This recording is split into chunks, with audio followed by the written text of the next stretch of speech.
You know both Disney and Lucasfilm is in serious trouble when the Acolyte Season 1 Rotten Tomatoes score took a significant drop even from the critic side of things.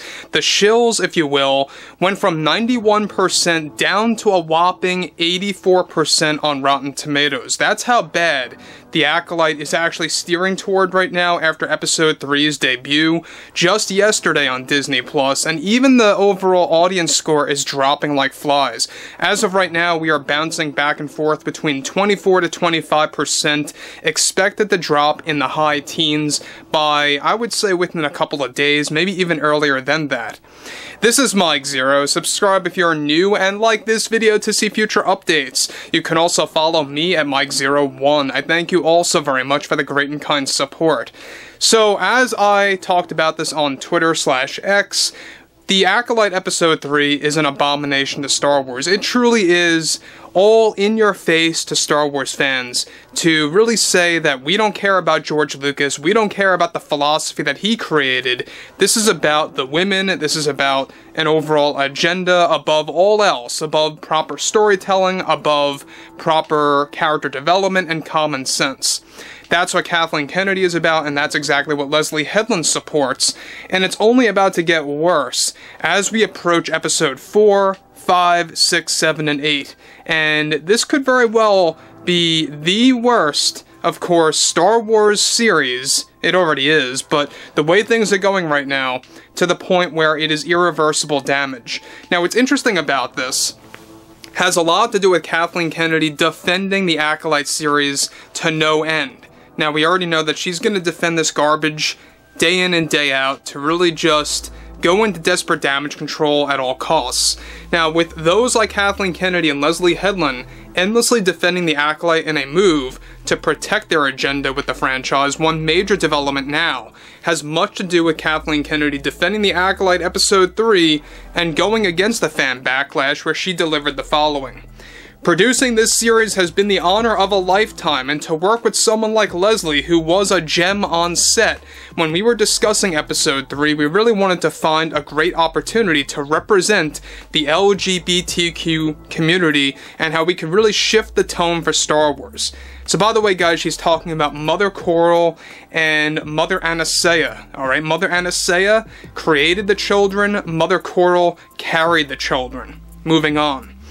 She goes on to continue, Leslie really wanted to focus on the unfairness in the galaxy and how the Jedi are part of that to a different group of people in the universe.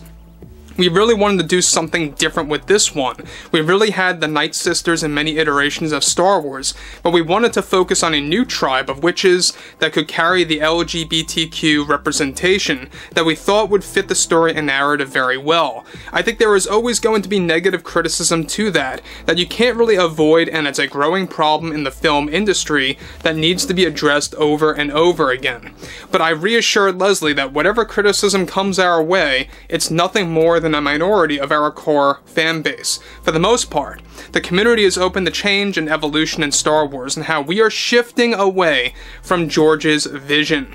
The minute Leslie pitched the idea of bringing in a musical piece to Star Wars, I knew we had a hit, and that was something that we had to incorporate. She was inspired from the Frozen films to make that happen, and sure, you are going to have loyal fans that believe only George's vision is the answer to Star Wars and how it should be told, but this series is about addressing the modern world and the problems that come along with it, something that we really wanted to tap into with Episode 3, which I viewed as our most artistic episode that represents so many communities in this one.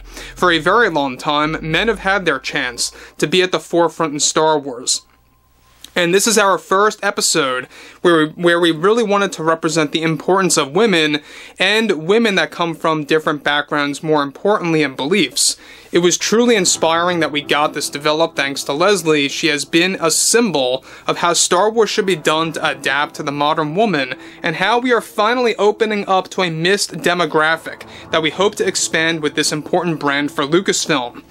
Now guys, before I move on yet again about what Kathleen Kennedy is just blabbering about here when it comes to the Acolyte Episode 3, what's so offensive about the Acolyte Episode 3 is that if you listen very carefully, they take a lot of familiar lines of dialogue, such as when Mother Anastasia says, "There was no father," a direct callback to Shmi Skywalker when Qui-Gon Jinn is asking about the boy, Anakin, and Shmi Skywalker says, well, there was no father. So what are they kind of alluding to here? That Shmi Skywalker was a witch, or perhaps connected to some kind of familiar tribe, and that's how Anakin was born? Is that what leslye Headland and Kathleen Kennedy are alluding to? I would not be too shocked, guys. I'm not saying that's what they said, but that's what they are seemingly alluding to here, especially after using that same line of dialogue from Shmi Skywalker through Mother Anastasia. Moving on. Any of those, she goes on to say, labeling our motive as an agenda, I think, don't really understand where I and Leslie are coming from, really. Star Wars is a very large galaxy with endless possibilities. We even have multiple galaxies now that we introduced in Ahsoka, so we can pretty much go anywhere we need to go on the fly, to do something different for both new fans and loyals that are open to change. We thought it was important to withdraw from George coming to the set of the series to keep an unbiased cast and crew for what Star Wars is all about. So again, guys, we knew this for a very long while, that they literally banned George Lucas from the set. They said, don't visit the set, we don't want George on the set, because they didn't want to have George's influence on the cast and the crew that were hired for this show, that were deliberately hired, that had zero experience with Star Wars. That's why you had actor Charlie Barnett, who plays Yord in this series, say something so incredibly, dumb to the point where he actually went on to say, oh, Anakin destroyed the Death Star. Alright? That is very revealing about the cast that they hired for the Acolyte series. Now look, we know that there's a lot of things going on here with the Acolyte series. I mean, they talk about how they view the Force as a thread in the universe, and you can pull on that thread.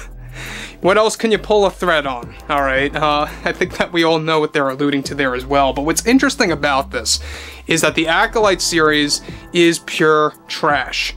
There's no defending this thing, because even the shills are beginning to back off when it comes to the Rotten Tomatoes score. Again, where we are right now, as of June 12th, it's standing around 84%. It even went down to 83, but it jumped back up.